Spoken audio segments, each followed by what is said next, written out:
আসসালামু আলাইকুম ওয়া রাহমাতুল্লাহি ওয়া বারাকাতুহু। আলহামদুলিল্লাহি রাব্বিল আলামিন ওয়াসসালাতু ওয়াসসালামু আলা সাইয়্যিদিল মুরসালিন ওয়া আলা আলিহি ওয়া আসহাবিহি আজমাইন। আম্মা বা'দ। বিসমিল্লাহির রাহমানির রহিম।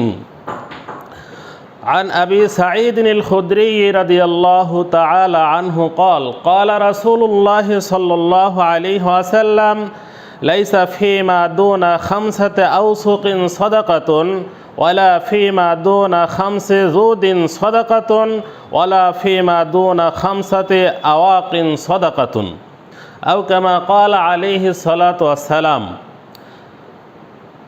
কামিল দ্বিতীয় বর্ষের শিক্ষার্থীবৃন্দ, মানিকগঞ্জ ইসলামিয়া কামিল মাদ্রাসার তরফ থেকে অনলাইন ক্লাসে আমি আমিনুর রহমান তোমাদেরকে স্বাগত জানাচ্ছি। স্বাগত জানিয়ে আজকের আলোচনা শুরু করছি দারসে হাদিস, দারসে মুসলিম, মুসলিম শরীফ as-সাহিহু লি মুসলিম প্রথম খণ্ড, as-সাহিহু লি মুসলিম এর প্রথম খণ্ডে কিতাবু যাকাত থেকে একটি হাদিস আমি তোমাদের সামনে তেলাওয়াত করেছি। এই হাদিসটির অনুবাদ, ব্যাখ্যামূলক বিশ্লেষণ এবং প্রাসঙ্গিক আলোচনা করব। তোমরা ভালো করে শুনবে। আশা রাখি ইনশাআল্লাহ আমরা প্রত্যেকেই উপকার বা ফায়দা লাভ করতে পারব। হাদিসটি হযরত আবু সাঈদ খুদরি রাদিয়াল্লাহু তাআলা আনহু থেকে বর্ণিত। আন আবি সাঈদিনিল খুদরি রাদিয়াল্লাহু তাআলা আনহু, হযরত আবু সাঈদ খুদরি রাদিয়াল্লাহু তাআলা আনহু থেকে এই হাদিসটি বর্ণিত। ক্বালা রাসূলুল্লাহ সাল্লাল্লাহু আলাইহি ওয়াসাল্লাম, রাসূল করিম সাল্লাল্লাহু আলাইহি ওয়াসাল্লাম ইরশাদ করেন, লাইসা ফিমা দুনা 5 আওসুকিন সাদাকাতুন। লাইসা ফিমা দুনা 5 আওসুকিন সাদাকাতুন। 5 ওয়াসাক এর কমের কোনো শস্যে যাকাত ওয়াজিব হয় না। 5 ওয়াসাকের কমে, 5 ওয়াসাকের কমে কোনো শস্যে যাকাত ওয়াজিব হয় না। ওয়াসাক কি জিনিস? মা মা'নাল ওয়াসাক? ওয়াসাক কি? প্রিয় শিক্ষার্থী বৃন্দ, মনে রাখতে হবে ওয়াসাক এইটা পরিমাপের একটি যন্ত্র, পরিমাপ করার একটি যন্ত্র। যেরকম আমাদের দেশে ধামা কাঠা থাকে এই জাতীয়। এর পরিমাণটা কি? ওয়াসাক এর পরিমাণ হলো 1 ওয়াসাকে 210 সের শস্য ধরে। 1 ওয়াসাকে 210 সের শস্য ধরে। তাহলে 210 সের সমান সমান 2 মণ 10 সের, সমান সমান 5 মণ 10 সের। এখন তাহলে 5 ওয়াসাক হবে সমান সমান 26 মণ 10 সের। তাহলে কৃষি ফসল যদি 26 মণ 10 সেরের নিচে হয় তাহলে তার উপর যাকাত দিতে হয় না।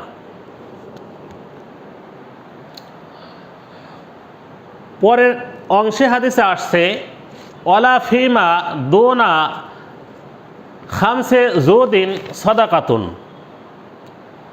অর্থাৎ 5টি উটের কমে যাকাত ওয়াজিব হয় না। উট 5টির কম হইলে, উটের সংখ্যা 5টির কম হইলে যাকাত প্রদান করতে হয় না, যাকাত ওয়াজিব হয় না। ওয়ালা ফিমা দুনা 5 আওয়াকিন সাদাকাতুন। এবং স্বর্ণর ওপর যেগুলো, এগুলোর ভিতরে পরিমাণে 5 আওকিয়ার কম হইলে যাকাত ওয়াজিব হয় না। আওয়াকুন শব্দটি আওকিয়াতুনের বহুবচন। আওকিয়াতুন শব্দের অর্থ হলো এটা স্বর্ণ বা রূপা পরিমাপের একটি যন্ত্র। তো এই এক আউকিয়া সমান সমান হলো 40 দিরহাম। তো সেই হিসাবে 5 আউকিয়া হয় সমান সমান 200 দিরহাম। তাহলে 5 আউকিয়া সমান সমান 200 দিরহাম। রূপা যদি 200 দিরহামের কমে হয় তাহলে তার উপরে যাকাত ওয়াজিব হয় না। প্রিয় শিক্ষার্থী ভাইরা, বন্ধুরা, আবার বলছি, হাদিসটি হযরত আবু সাঈদ খুদরি রাদিয়াল্লাহু তাআলা আনহু থেকে বর্ণিত। হাদিসের ভিতরে 3টি বিষয় এর যাকাতের কথা উল্লেখ করা হয়েছে। একটা হলো ফসল, আরেকটা উট আর রূপা। এই 3টি বস্তুর যাকাত ওয়াজিব হওয়ার সীমারেখা বর্ণনা করা হয়েছে। যদি 5 ওয়াসাক হয় ফসল তাহলে যাকাত দিতে হবে, কম হলে 9। আর উট 5টি হলে যাকাত দিতে হবে, কম হলে 9। ঠিক এমনিভাবে রোপা 5 আউকিয়ার হইলে যাকাত দিতে হবে, কম হইলে যাকাত ওয়াজিব হবে না। প্রিয় শিক্ষার্থীরা, খেয়াল রাখতে হবে, এখন আমরা কিতাবুজ যাকাতে আছি। তাহলে স্বভাবতই প্রশ্ন জাগে, মা মানা যাকাতে লুগাতান ও শারআন। যাকাতের শাব্দিক এবং পারিভাষিক অর্থ কী? যাকাতের শাব্দিক এবং পারিভাষিক অর্থ কী? উত্তর, মানা যাকাতে লুগাতান, যাকাতের শাব্দিক অর্থ, যাকাত শব্দটি এর যাকুন অথবা যাকিয়ুন থেকে নির্গত হয়েছে। যাকহুন অথবা যাকিয়ুন থেকে নির্গত হয়েছে। শব্দটি একবচন। বহুবচনে জুকান অথবা যাকাওয়াত। এর আবিধানিক অর্থ অনেকগুলো হতে পারে। একটা অর্থ হয় আন্নামভু, বৃদ্ধি পাওয়া, আত্মহারাতু, পবিত্রতা অর্জন করা, আল বারকাতু, বরকত বা প্রাচুর্য, আল মাদহু, প্রশংসা করা, আল যাবহু, জবাই করা, আস সালাহু, সংশোধিত করা। এই কয়েকটি অর্থ শাব্দিক অর্থ হতে পারে। এবার আসি আমরা যাকাতের পারিভাষিক সংজ্ঞায়। যাকাতের পারিভাষিক সংজ্ঞা হচ্ছে অমানাহু ইসতিলাহান, তার পারিভাষিক সংজ্ঞা হলো আয-যাকাতু হিয়া তামলিকু জুজএ মালিন আইয়ানাহু শারিউ লিফাকিরিন মুসলিমিন গায়রা হাশিমিয়্যিন ওয়ালা মাওলাহু মা কাতইল মানফাআতি আনিল মুমাল্লাকি মিন কুল্লি ওয়াজহিন লিল্লাহি তাআলা। সংজ্ঞাটি আবার বলছি, আয-যাকাতু হিয়া তামলিকু জুজএ মালিন আইয়ানাহু শারিউ লিফাকিরিন মুসলিমিন গায়রা হাশিমিয়্যিন ওয়ালা মাওলাহু মা কাতইল মানফাআতি আনিল মুমাল্লাক মিন কুল্লি ওয়াজহিন লিল্লাহি তাআলা। অর্থাৎ যাকাত হচ্ছে সম্পদের একটি নির্দিষ্ট পরিমাণ বা নির্দিষ্ট অংশের মালিক বানিয়ে দেওয়া। যেই নির্দিষ্ট অংশটি নির্ধারণ করে দিয়েছে শরীয়ত প্রবক্তা, আইয়ানাহু শারিউ, শরীয়ত প্রবক্তা যাহা নির্ধারণ করে দিয়েছেন, এই মালিকটা কাকে বানিয়ে দিবে? লি মুসলিমিন ফাকিরিন, কোনো দরিদ্র মুসলমানকে মালিক বানিয়ে দিবে। এই দরিদ্র মুসলমান ব্যক্তিটি গায়রু হাশিমিয়্যিন ওয়ালা মাওলাহু, তিনি হাশিমি সম্প্রদায়ের হতে পারবেন না এবং তাদের দাসীও হতে পারবেন না। এই রকম যেই ব্যক্তি হাশিমি সম্প্রদায়ের নন এবং তাদের দাস দাসীর অন্তর্ভুক্ত নন এমন দরিদ্র মুসলিমকে মালের নির্দিষ্ট অংশের মালিক বানিয়ে দেওয়া। একটা শর্ত আছে, সেটা হলো মা কাতিল মানফাআতি, কোনো ধরনের লাভ এখান থেকে গ্রহণ করা যাবে না, অর্থাৎ বিনা লাভের বিনা শর্তে এবং মিনকুল্লি ওয়াজহিন লিল্লাহি তাআলা, সর্বোপরি আল্লাহ তাআলা সন্তুষ্টি অর্জনের উদ্দেশ্যেই শুধুমাত্র তাকে মালিক বানিয়ে দেওয়া হবে। প্রিয় শিক্ষার্থীরা, আমরা আলোচনা করলাম যাকাতের শাব্দিক অর্থ এবং পারিভাষিক অর্থ নিয়ে। এবার আমরা আসি দ্বিতীয় পয়েন্টে, মাতা ফুরিজাতিজ যাকাত, যাকাত কখন ফরজ করা হয়েছে। যাকাত ফরজ হওয়ার ক্ষেত্রে দুইটি অভিমত পাওয়া যায়, কয়েকটি অভিমতই পাওয়া যায়, তার মধ্যে গুরুত্বপূর্ণ দুইটি অভিমত বা তিনটি অভিমত আমি বলবো,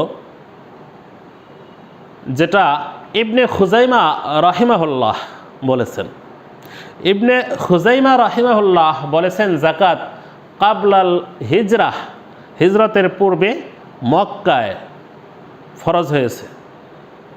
তার দলিল হলো উম্মে সালামা রাদিয়াল্লাহু তাআলা আনহু কর্তৃক বর্ণিত হাদিস, যে হাদিসে আছে ইয়ামুরুনা বিসসালাতি ওয়াজ যাকাতি ওয়াস সাওম, রাসূল কারীম সাল্লাল্লাহু আলাইহি ওয়াসাল্লাম আমাদেরকে আদেশ প্রদান করেন সালাতের, যাকাতের এবং সাওমের। এই হাদিসের ভিতরে যাকাতের কথা উল্লেখ রয়েছে এবং এই হাদিসটি হিজরতের পূর্বেকার, সেই হিসাবে যাকাত হিজরতের পূর্বে যাকাতের বিধান ফরজ হয়েছে এটা বলা যায়। তবে জমহুর উলামায়ে কেরাম মনে করেন যাকাত হিজরতের পর বাদাল হিজরাহ, হিজরতের পর মদিনায় ফরজ হয়েছে। যারা বলেন যাকাত হিজরতের পর মদিনায় ফরজ হয়েছে, তাদের দলিল হলো কোরআনে কারিমের একটি আয়াত, আল মুমিনুনা ওয়াল মুমিনাত বাযুহুম আউলিয়াউ বায ইয়ামুরুনা বিল মা'রুফ ওয়া ইয়ানহাউনা আনিল মুনকার ওয়া ইউকিমুনাস সালাহ ওয়া ইউতুনাজ যাকাহ। অর্থাৎ মুমিন নরনারী একে অপরের অভিভাবক, এরা একে অপরকে সৎ কাজের আদেশ করবে এবং অসৎ কাজ থেকে নিষেধ করবে। এরা নামাজ কায়েম করবে এবং যাকাত আদায় করবে। এই আয়াতটি হিজরতের পরে মদিনায় নাজিল হয়েছে, সেই হিসেবে বলা যায় যে যাকাতের ফরজিয়াত হিজরতের পর মদিনায় ফরজ হয়েছে। তবে আল্লামা আনোয়ার শাহ কাশ্মীরি রহমাতুল্লাহি আলাইহি সুন্দর একটি অভিমত ব্যক্ত করেছেন। তিনি বলেছেন, আউয়ালান নাজালাত ফরজিয়াতুহা ফি মক্কাতা ইজমালান সুম্মা ফিল মাদিনাতে তাফসিলান। অর্থাৎ প্রথমত যাকাতের ফরজিয়াত নাজিল হয়েছে মক্কায় সংক্ষিপ্ত আকারে, কিন্তু পরবর্তীতে বিস্তারিত আকারে আবার মদিনায় নাজিল হয়েছে। এই গেল ফরজিয়াতে যাকাতের বিষয়ে আলোচনা। এখন আমরা আসতে পারি যাকাত আল্লাহ তাআলা ফরজ করলেন, তার হিকমত কি। যাকাত ফরজ করার জন্য কিছু হিকমত তো অবশ্যই রয়েছে। তার মধ্যে একটি হিকমত হচ্ছে যাকাতের মাধ্যমে আল্লাহ তাআলা তার বান্দাকে পবিত্র করতে চান। বাহ্যিক পবিত্র, আত্মিক পবিত্র, সর্বোপরি পবিত্র একটি সমাজ তিনি কায়েম করতে চান। সেই উদ্দেশ্যে যাকাত ফরজ করে দিয়েছেন। আল্লাহ তাআলা ইরশাদ করেন, খুয মিন আমওয়ালিহিম সাদাকাতান তুতাহহিরুহুম ওয়া তুযাক্কিহিম বিহা। খুয, হে নবী, আপনি গ্রহণ করুন, মিন আমওয়ালিহিম, তাদের ধনসম্পদ থেকে, সদাকাতান, জাকাত। কেন? তাহলে তুতাহহিরুহুম, তুমি আপনি তাদেরকে পবিত্র করবেন বাহ্যিকভাবে, অতুজাক্কিহিম, এবং আত্মিকভাবে পবিত্রতা অর্জন করবেন।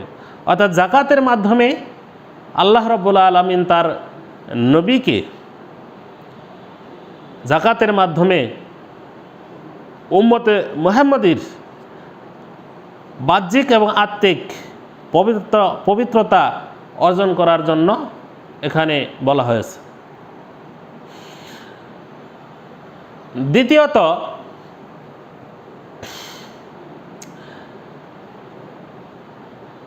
আর্থিক সমাজ ব্যবস্থার ভিতরে ভারসাম্যপূর্ণ আচরণ এবং ভারসাম্যতা রক্ষা করা এখানে আরেকটি উদ্দেশ্য।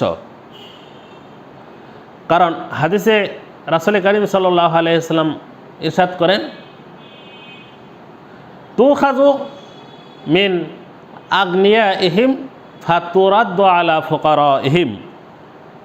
এই জাকাত সমাজের ধনী শ্রেণীর কাছ থেকে উঠিয়ে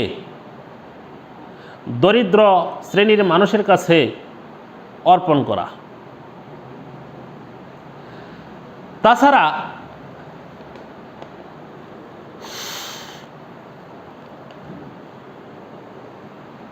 ওয়াফি আমওয়ালিহিম হাক্কুন লিসাইলি ওয়াল মাহরুম,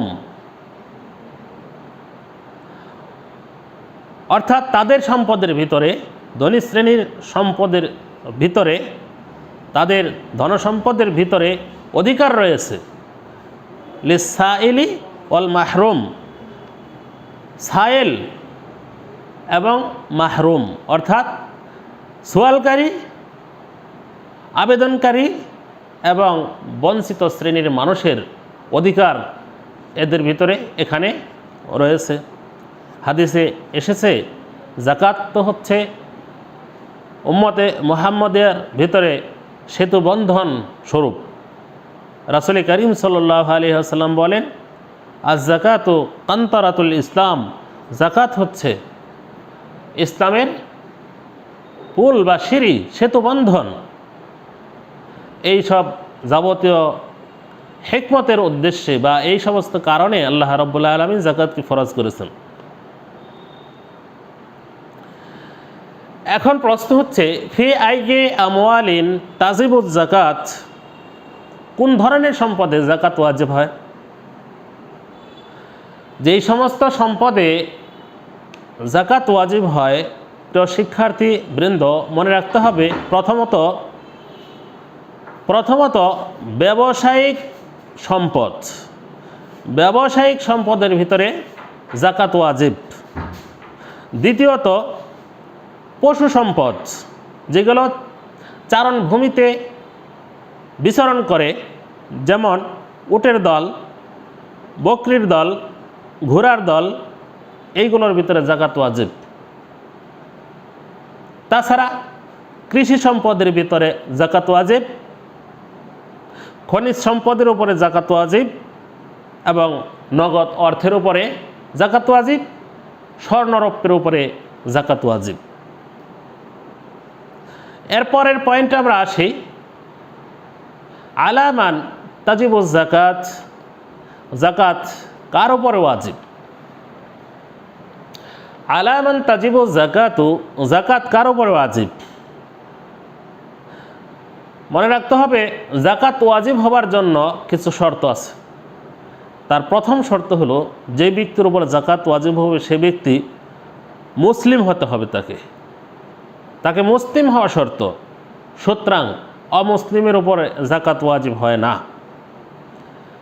দ্বিতীয়ত, ব্যক্তিকে আজাদ বা স্বাধীন হতে হবে, মুক্ত হতে হবে। অতএব পরাধীন গোলাম দাসীর উপর জাকাত ওয়াজিব হয় না। তৃতীয়ত, ব্যক্তিকে আকেল জ্ঞানবান হতে হবে।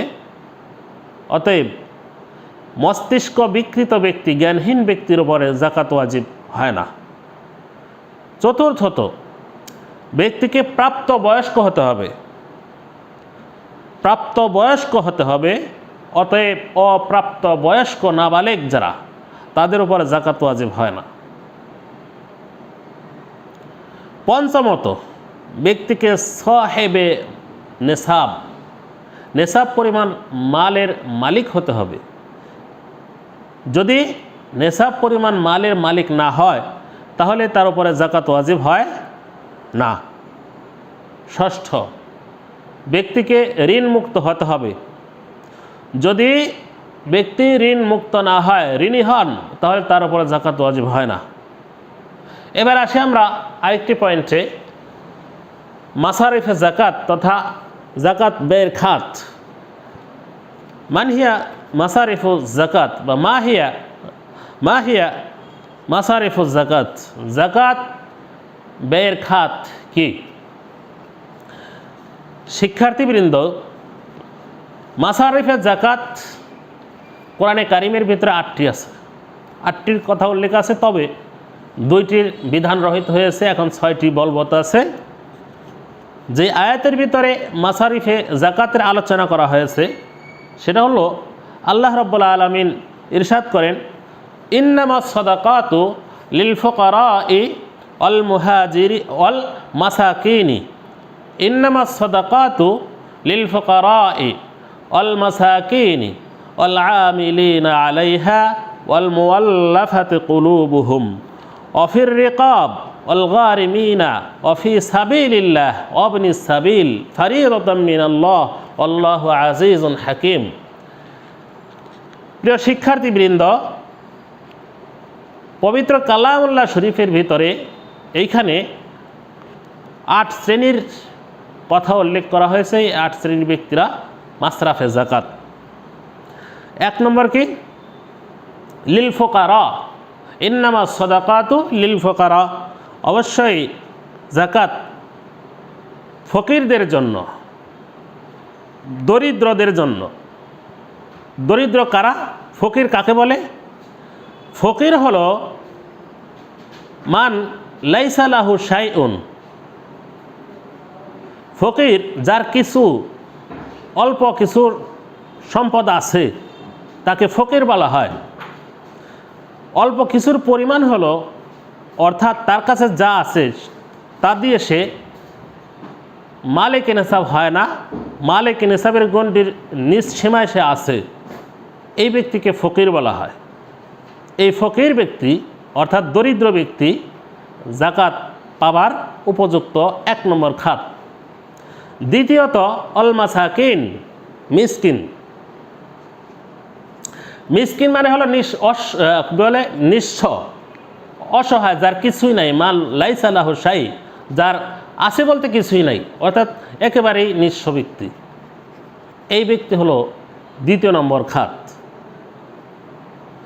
3 নম্বর অল আমিলিনা আলাইহা, যেই সমস্ত শ্রমিকগণ যাকাত উত্তোলনের কাজে নিয়োজিত, এই যাকাত উত্তোলনের কাজে নিয়োজিত শ্রমিকদেরকে তাদের বেতন হিসেবে যাকাত প্রদান করা যায়। এটা 3 নম্বর খাত। 4 নম্বর খাত অল মুআল্লাফাতি কুলুবুহুম, অর্থাৎ মুআল্লাফাতি কুলুব, যাদের মন আকৃষ্ট করা হয়, মুসলিমদেরকে অথবা কাফেরদেরকে, তাদের মনটাকে, অন্তরটাকে ইসলামের দিকে আকৃষ্ট করে তোলার জন্য, উদ্বুদ্ধ, ইসলামে ঈমান গ্রহণ করতে উদ্বুদ্ধ করার জন্য তাদেরকে আর্থিক সুবিধা হিসাবে যাকাতের অর্থ প্রদান করা যায়। অফির রিকাব, এরপর একটা হলো রিকাব, দাস বা দাসী, কৃতদাস, দাসী মুক্ত করার জন্য যাকাতের পয়সা ব্যয় করা যায়। মাকাতেব গোলাম বলা হয় এদেরকে। তবে এই মুআল্লাফাতুল কুলুব এবং রিকাব, এই খাতগুলো হুকুম বর্তমানে প্রচলিত নয়, এগুলো মানসুখ হয়েছে, রহিত হয়ে গেছে। অল গারিমিন, এর পরের খাত হচ্ছে গারেম, অর্থাৎ ঋণী ব্যক্তি। যেই ব্যক্তি ঋণের জর্জরিত হয়ে গেছে, দরিদ্রতার নিষ্পেষণ থেকে সে কোনো ক্রমেই নিস্তার পাচ্ছে না, এরকম ঋণী ব্যক্তিকে জাকাতের টাকা দিয়ে সাহায্য করা জায়েজ আছে। এটা একটা খাত। অফি সাবিলিল্লাহ, এর পরেরটা হলো ফি সাবিলিল্লাহ, একটা খাত। অর্থাৎ ফি সাবিলিল্লাহ বলতে বোঝায় একমাত্র আল্লাহর রাস্তায়। আল্লাহর রাস্তায় যারা সময় ব্যয় করে একমাত্র তাদেরকে জাকাতের টাকা, জাকাতের সম্পদ দিয়ে প্রদান করা এটা জায়েজ, এটা একটা উপযুক্ত খাত। লাস্টের খাত হচ্ছে অবনি সাবিল। ইবনু সাবিল শব্দের অর্থ হচ্ছে পথিক বা মুসাফির। যেই মুসাফির সফর অবস্থায় এখন আর্থিক সংকটে আছে, কিন্তু তার বাড়িতে টাকা পয়সা আছে ঠিক, কিন্তু এখন সে মুসাফির অবস্থায় আর্থিক অভাব অনটনে থাকার কারণে তাকে সহযোগিতা করার জন্য জাকাতের অর্থ ব্যয় করা, তাদেরকে দেওয়া, এটা একটা উপযুক্ত খাত, এটা জায়েজ। তো বন্ধুগণ, এই আয়াতের ভিতরে 8টি খাতের কথা আলোচনা করা হলো। এই 8টি খাত মাসারাফে জাকাত হিসেবে নির্ধারিত এবং তার মধ্যে হতে 2টি মানসুখ বা রহিত, অবশিষ্ট রয়েছে 8টি। এই 8 অবশিষ্ট রয়েছে হলো 6টি। এই 6টি খাতেই একমাত্র জাকাতের টাকা ব্যয় করতে হবে। অন্য কোনো খাতে জাকাতের পয়সা ব্যয় করলে বিশুদ্ধ হবে না, জাকাত আদায় হবে না। এবং তাদেরকে আদায় করার সময় প্রকৃতপক্ষে বিনা শর্তে মালিক বানাইয়েই দিতে হবে। যদি কোনো শর্ত আরোপ করা হয় তাহলে কিন্তু জাকাত আদায় হবে না। আগামীকাল আবার ইনশাআল্লাহ তোমাদের সাথে ক্লাসে দেখা হবে। আজকে এ পর্যন্ত শেষ, বিদায় নিচ্ছি। ওয়া আখিরু দাওয়ানা আনিল হামদুলিল্লাহি রাব্বিল আলামিন। হুজুর বন্ধ করে আল্লাহ।